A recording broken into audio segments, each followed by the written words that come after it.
যায় মানুষ তাকে ভোলে না। যুগের পরে যুগ কেটে যায় মানুষ তাকে ভোলে না। চলে না রে চলে না রে চলে না রে চলে না, চলে না রে চলে না রে কাকে ছাড়া চলে না। কে সে পরিচয় কি তার? হাসির রাজা জ্ঞানের রাজা রসিক রাজা গোপাল ভাঁড়। হাসির রাজা জ্ঞানের রাজা রসিক রাজা গোপাল ভাঁড়। হাসির রাজা জ্ঞানের রাজা।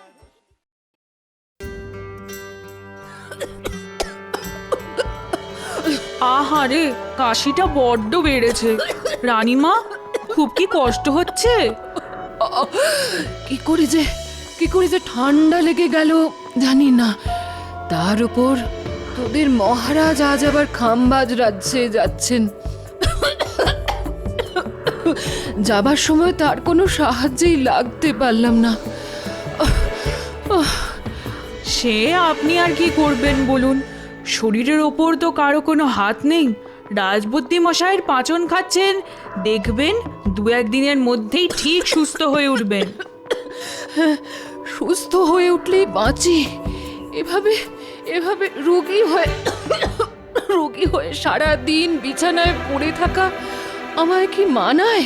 কি, কেমন আছো রানী? ওই একই রকম। তোমাকে এই অবস্থায় রেখে যেতে কিছুতেই মন চাইছে না, কিন্তু কি করব বলো?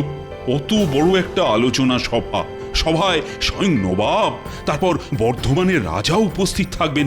আর তুমি তো জানো কিভাবে আমাদের এই বাংলাকে সোনার বাংলা তৈরি করা যায়। তাই নিয়ে অনেক পরিকল্পনা হবে। জানি তো, তাই তো বলছি, আমার জন্য কোনো চিন্তা করবেন না। ঘুরে এসে দেখবেন ঠিক সুস্থ হয়ে গেছি। সুস্থ হলেই মঙ্গল। শোনো, রাজবৈদ্যকে আমি বলে দিয়েছি সকাল বিকেল তোমাকে দেখে যাবে। কিন্তু এই অবস্থায় তোমাকে ছেড়ে যেতেও না একেবারে ইচ্ছে করছে না। ঠিক আছে। আমার জন্য এতটা উতলা না হয়ে যে কাজে যাচ্ছেন সেটা ভালো করে আসুন। তাহলে আমি আসি। হ্যাঁ, আসুন।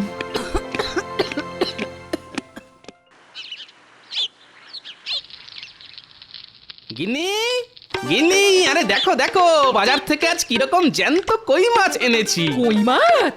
আহা, খুব ভালো করেছো। কদিন ধরে আমার মনটা কেবল ওই কই মাছ করছিল গো। শোনো, তুমি ততক্ষণ রাধা শুরু করে দাও, আমি একবার চট করে রাজবাড়ি থেকে ঘুরে আসি। কেন? এই রাজবাড়ি কেন? মহারাজ তো কদিন হলো খামবাজ রাজ্যে গেছে না, তাই তো রাজসভা এখন না বন্ধ। না, রাজসভা না, আমি যাচ্ছি রানীমাকে একবার দেখে আসতে। গতকাল থেকে রানীমার কাশিটা নাকি খুব বেড়েছে গো। ও মা, সে কি কথা গো? না, তাহলে আর দেরি করো না, যাও চট করে ঘুরে এসো। হ্যাঁ,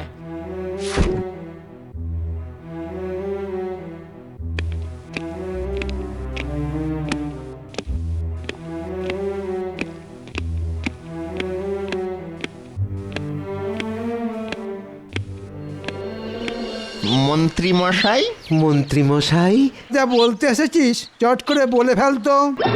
মানে বলতে এসেছিলাম যে হাট একেবারেই খালি, তাই যদি গরিবের কিছু সাহায্য করতেন। এই দেখো, এমন সময় এসে চাইলি যে দেখ আমারও হাত খালি, তোরা কি যে করিস। খালি তো ভর্তি করে নিন। শুনলাম মহারাজ কদিনের জন্য খামবাজ রাজ্যে গেছেন, এই তো সুযোগ। না রে, সেটা মনে হয় এবার হবে না। মহারাজ খুব শেয়ানা হয়ে গেছে, রাজকোষের চাবি দিয়ে গেছে মহারানীর হাতে। চলে তাহলে তো দেখছি আপনার ওই বাড়া ভাতের ছাই পড়ে গেছে একেবারে, খুবই খারাপ ব্যাপার। আরে রাজবৈদ্য না, রাজবৈদ্য, আরে ও রাজবৈদ্য, বলি চললে কোথায়? রাজবাড়িতে। কেন রাজবাড়িতে কেন? রানীমার শরীর গতিক ভালো নয়, কদিন ধরেই কাশি তো হচ্ছিলই, আজ নাকি আবার ওই কাশির সাথে রক্ত পড়েছে। ও বাবা, এ তো খুব চিন্তার কথা। এদিকে মহারাজও কবে ফিরবেন তার ঠিক নেই। চলো, আমিও যাব তোমার সঙ্গে। তোরা এখন বাড়ি যা, আমি রাজবাড়ি থেকে ঘুরে আসি। সম্ভব হলে এই রাজকোষের চাবিটাও নিয়ে আসতে হবে। হ্যাঁ,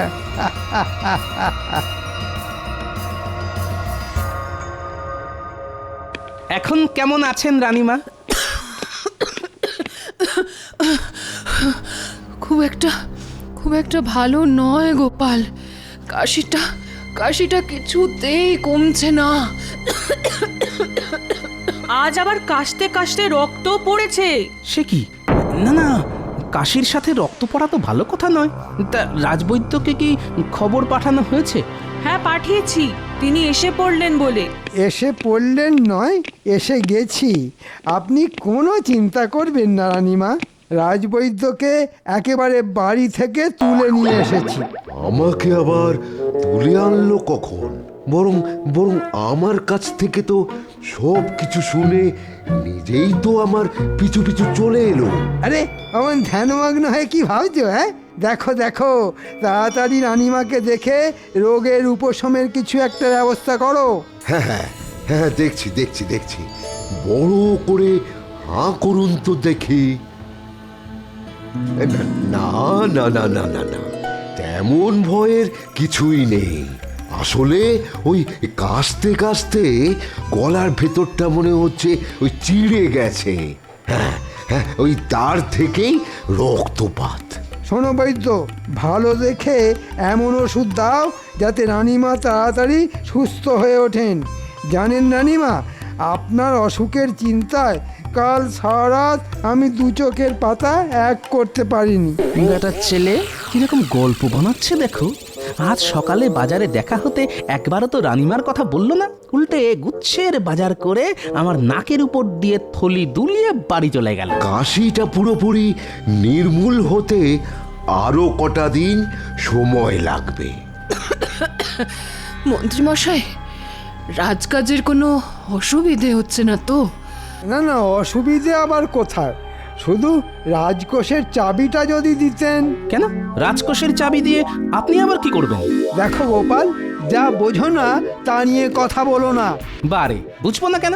মহারাজ তো যাকে যা দেবার সবকিছু দিয়ে গেছেন। হ্যাঁ, তা অবশ্য দিয়ে গেছেন। তাই রাজকোষের চাবি না পেলেও রাজকাজ আটকাবে না, আর রাজবাড়ির হেসেলও বন্ধ হয়ে যাবে না। একটা পেট মোটা আমার সব মতলবে জল ঢেলে দিল। রানীমা, এসব রাজকাজের চিন্তা না করে আপনি একটু ঘুমোবার চেষ্টা করুন তো, দেখবেন ভালো করে ঘুমোলে সব ঠিক হয়ে যাবে। তুমি একেবারে ঠিক কথাই বলেছ গোপাল, ঘুমটাই এখন খুব দরকার। আমি তাহলে এখন আসছি রানীমা, বিকেলে আবার আসবো। বুঝলে গোপাল, মুখে তো বলে এলাম কাশতে কাশতে গলার ভেতরটা চিড়ে গেছে আর তার থেকেই রক্তপাত হচ্ছে, কিন্তু কিসের কিন্তু রাজবৈদ্য মশাই? সত্যি কথা বলতে কি, রানীমার শরীর গতিক কিন্তু সুবিধার বলে মনে হলো না।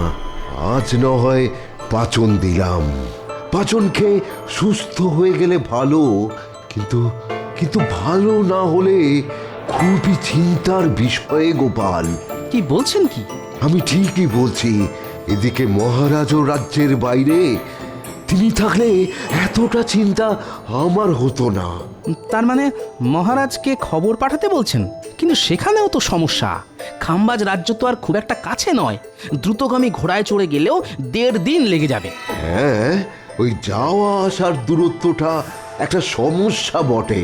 যেতে 1.5 দিন, আসতে 1.5 দিন, তারপর মহারাজকে খবর দিয়ে নিয়ে আসা, সবকিছু করতে করতে তো কমপক্ষে 3-4 মতো তো লেগে যাবেই। না না রাজবৈদ্য মশাই, ওই মহারাজের কথা মাথা থেকে নামিয়ে যা করার তা আপনাকেই করতে হবে, আর 2-1 দিনের মধ্যেই রানীমাকে ভালো করে তুলতেই হবে।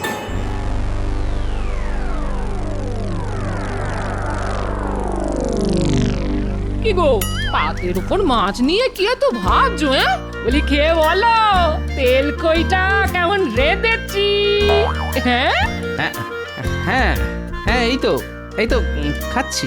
না, আজ তো দেখছি তোমার মাথায় চিন্তামণি ভর করেছে। এই এই কি এত ভাবছো বলো তো? ভাবছি মানুষ দূরে কোথাও চলে গেলে বিপদে আপদে তাকে খবর পাঠাবার কোনো ব্যবস্থাই নেই আমাদের কাছে। হঠাৎ করে এই ভাবনা মাথায় এলো কেন? দেখো, রানীমার এত শরীর খারাপ, অথচ তার সব থেকে কাছের মানুষ মহারাজকে চট করে এই খবর জানানো যাচ্ছে না। অথচ আমাদের কাছে সেই রকম যদি কোনো উপায় থাকতো তাহলে কত ভালো হতো বলো তো। এক লহমায় মহারাজ জেনে যেতেন। এই দেখো দেখো, এই উপায় যখন নেই তখন তা নিয়ে 7-5 ভেবে তো কোনো লাভ নেই। হ্যাঁ, এই ওসব কথা মাথা থেকে নামিয়ে ভালো করে খাও তো খাও, এই খাও খাও। কাল একবার বিজ্ঞানীর সঙ্গে এই নিয়ে কথা বলতে হবে।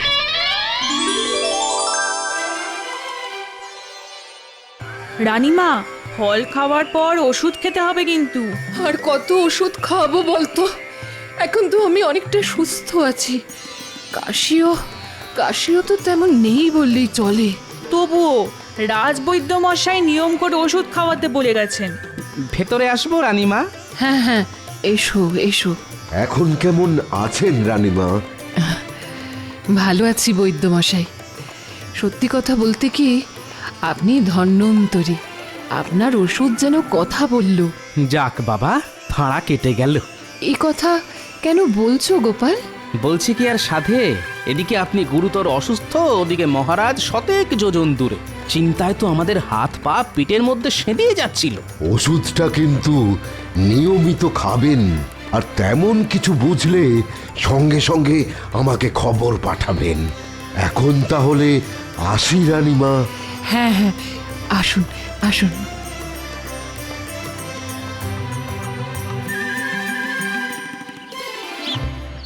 বিজ্ঞানী, বিজ্ঞানী! গোপাল ডাকছে না? বিজ্ঞানী! দাঁড়াও দাঁড়াও, আসছি। কি ব্যাপার, হঠাৎ না বলে না কয়ে আমার বাড়ি পথ ভুল করেছো? ভেতরে চলুন, কথা আছে। হ্যাঁ, এবার বলো কি কথা? আচ্ছা বিজ্ঞানী, ধরুন কোনো মানুষ দূরে কোথাও কাজে গেল, হ্যাঁ, সে তো যেতেই পারে। এর মধ্যে তার বাড়িতে কোনো বিপদ ঘটলো, হ্যাঁ, সে তো ঘটতেই পারে। তাহলে মানুষটা সেই খবর পাবে কি করে? হ্যাঁ, হঠাৎ এই প্রশ্ন কেন? আপনি তো জানেন রানীমার শরীর গতিক ভালো যাচ্ছিল না। হ্যাঁ, কথাটা শুনে অবধি খুব চিন্তায় আছি গোপাল। তা আজ কেমন আছেন উনি? একরকম সুস্থ হয়ে গেছেন, যাক বাবা, নিশ্চিন্ত হওয়া গেল। কিন্তু আমি যে পুরোপুরি নিশ্চিন্ত হতে পারছি না বিজ্ঞানী। কেন? ধরুন রানীমার যদি বাড়াবাড়ি হতো, তাহলে তো সেই খবর মহারাজকে পাঠাতেই 1.5 দিন লেগে যেত। তারপর মহারাজের ফিরে আসা, সেও প্রায় 1.5 দিন। খুবই ন্যায্য কথা বলেছো গোপাল। একমাত্র ঘোড়া ছাড়া আমাদের কাছে না আছে কোনো দ্রুতগামী যান, না আছে খবর পাঠানোর কোনো ব্যবস্থা। দূরত্বের কাছে আমরা সত্যিই বড় অসহায় গোপাল। বিজ্ঞানী হয়েও আপনি এ কথা বলছেন? আচ্ছা, বিজ্ঞান কি এমন কোনো যন্ত্র আবিষ্কার করতে পারে না যা দিয়ে বিপদে আপদে দূরের লোকের সঙ্গে খুব তাড়াতাড়ি যোগাযোগ করা যায়? ব্যাপারটা নিয়ে আমিও এক সময় ভাবনা চিন্তা করেছিলাম গোপাল। এক প্রান্ত থেকে অন্য প্রান্তে খবর পাঠানোর জন্যে কিছু পরীক্ষা নিরীক্ষাও করেছিলাম, কিন্তু পরে আর নানান কাজের চাপে সেটা আর বেশি দূরে গইনি। হ্যাঁ, এবার সব কাজ ফেলে ওটাকে নিয়ে ভাবনা চিন্তা শুরু করে দিন। একবার যদি ওটা আবিষ্কার করতে পারেন না, তাহলে দেখবেন আপনি জগৎ বিখ্যাত হয়ে যাবেন। বলছো? ঠিক আছে ঠিক আছে, কাল থেকেই না হয় শুরু করে দেবো, কেমন? কাল নয়, আজই, আজ থেকেই শুরু করে দিন। আজ থেকে? হ্যাঁ হ্যাঁ হ্যাঁ, আজ থেকেই। ঠিক আছে, তাই হবে গোপাল। না, আজ 2 দিন ধরে ঘরের দরজা বন্ধ করে বিজ্ঞানী যে কি করছে কে জানে। দোরগোড়ায় গিয়ে ডাকলেও সাড়া মিলছে না। যাকে কাল ভোর ভোর উঠে একবার ওর বাড়ি যেতে হবে।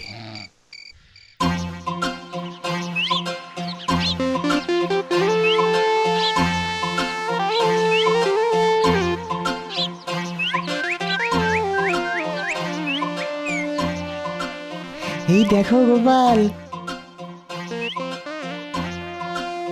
এখন এই বাটির মতো দেখতে পাত্রটা কানে চেপে ধরে দূরে চলে যাও, অনেক দূরে, ওই ওখানে।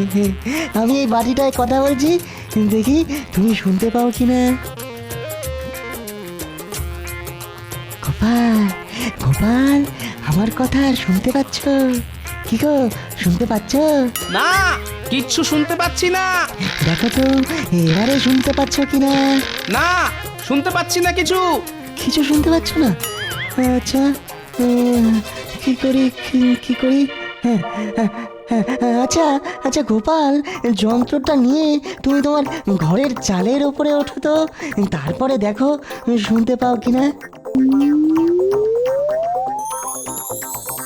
কি গোপাল, শুনতে পাচ্ছ? হ্যাঁ হ্যাঁ, এবারে পাচ্ছি, তবে আস্তে আস্তে। কি গোপাল, এবারে শুনতে পাচ্ছ? হ্যাঁ বিজ্ঞানী, শুনতে পাচ্ছি, শুনতে পাচ্ছি, একদম স্পষ্ট শুনতে পাচ্ছি। কিছু একটা হচ্ছে মনে হচ্ছে, আড়াল থেকে শুনতে হবে।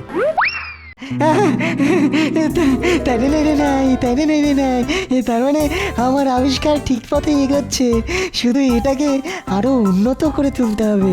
হ্যাঁ, তাই করুন বিজ্ঞানী। আর একবার যদি দূরের লোকের সঙ্গে কথা বলার যন্ত্র আবিষ্কার করে ফেলতে পারেন না, তাহলে দেখবেন সারা দুনিয়া আপনাকে কেমন মাথায় তুলে নাচবে। দূরের লোকের সঙ্গে কথা বলার যন্ত্র আবিষ্কার? ওরে বাবা, তাহলে তো ওটা হাতাতে হবে, তারপর সাহেবদের কাছে বিক্রি করে অনেক টাকা। রাজকোষের চাবি পায়নি তো কি হয়েছে, এবার এই যন্ত্র হাতিয়ে দ্বিগুণ কামিয়ে নেব।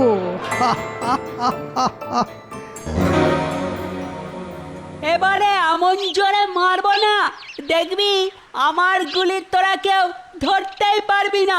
ঠিক আছে ঠিক আছে, ওই বড় বড় কথা না বলে মেরে দেখা।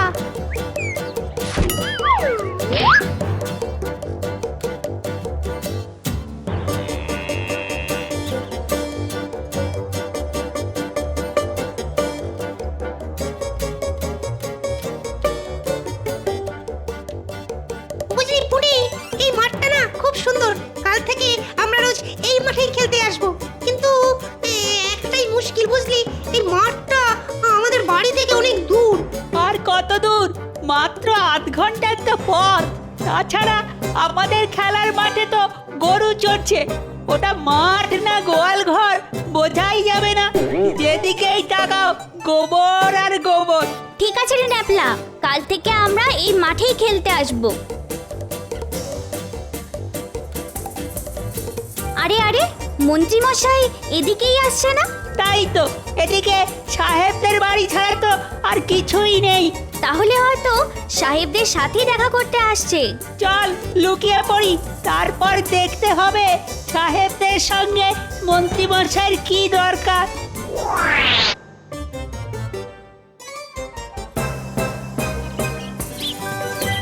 সাহেব সাহেব, ও সাহেব, কোথায় গেলে সব? আরে মন্ত্রী, কি ব্যাপার? What happened? একটা দারুণ খবর নিয়ে এসেছি সাহেব। বলো বলো, কি খবর? আমাদের বিজ্ঞানী একটা দারুণ যন্ত্র আবিষ্কার করে ফেলেছে। হ্যাঁ গো সাহেব, দূরের লোকের সাথে কথা বলার যন্ত্র। দূরের লোকের সহিত কথা বলার যন্ত্র? How rubbish! How strange! আমরা এতদিন যা পারিলাম না, সামান্য একজন কালা আদমি তাহা করিয়া ফেলিল। না না না না না, একেবারে হইতে দেওয়া যায় না। তা তো যাই না সাহেব, তাই আমি ওটা গোপনে তোমাদের হাতে তুলে দিতে চাই। বহুত আচ্ছা। যেমন করিয়া পারো ওই যন্ত্র আমাদের হাতে আনিয়া দাও। তা না হয় দেব, কিন্তু তার বদলে আমি কি পাবো? বলো, কি চাও তুমি? তেমন কিছু নয়, মাত্র 1000 মোহর। ঠিক আছে, তাই পাবে। আগে ওই যন্ত্রটা তো আনিয়া দাও।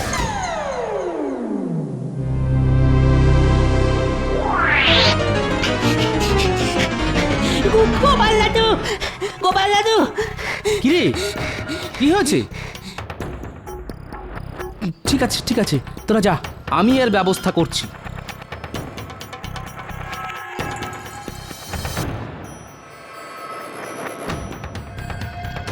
বলো কি গোপাল, মন্ত্রী এত বড় একটা খারাপ কাজ করতে পারে? ও যে কি পারে আর কি পারে না, সেটা একমাত্র ওই জানে।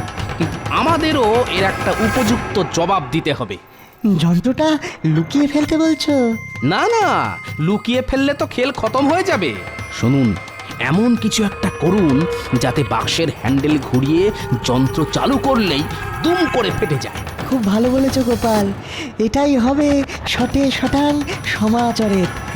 আমি বাক্সের ভেতরে বারুদ ভরে রাখবো। তাহলে বুঝতে পারলি তো কি করতে হবে? জলের মতো বুঝে গেছি। ওই বিজ্ঞানীর হাত পা বাঁধবো আর যন্ত্রটা হাতিয়ে এনে আপনাকে দেব। হ্যাঁ, কিন্তু কিন্তু এত সব করার জন্য আমরা কি পাবো? হ্যাঁ, আমরা কাজের আগেই পাওনা গন্ডার কথা না আমার ভালো লাগে না। আগে কাজ করে এনে দেখা, তারপর তোদের পুষিয়ে দেব।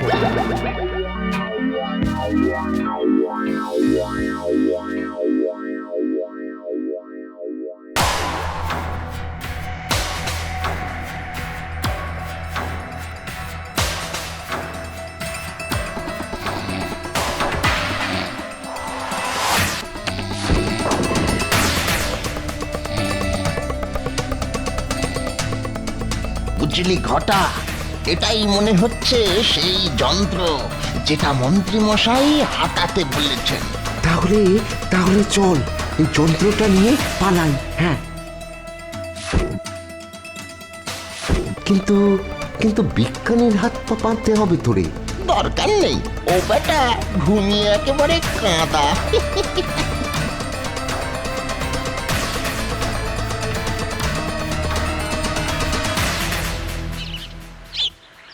দুটো বাটির একটাতে মুখ লাগিয়ে একজন কথা বললেই অন্যজন অপর বাটিতে কান লাগিয়ে সেই কথা শুনতে পাবে।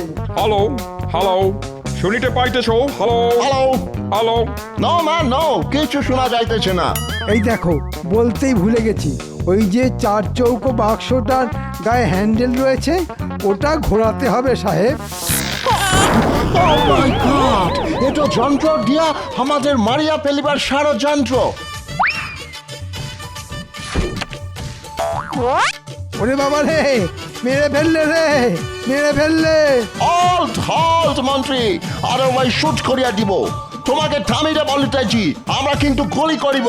থামো মন্ত্রী, থামো থামো বলিতেছি। ওরে বাবা রে, আমার কি হবে রে?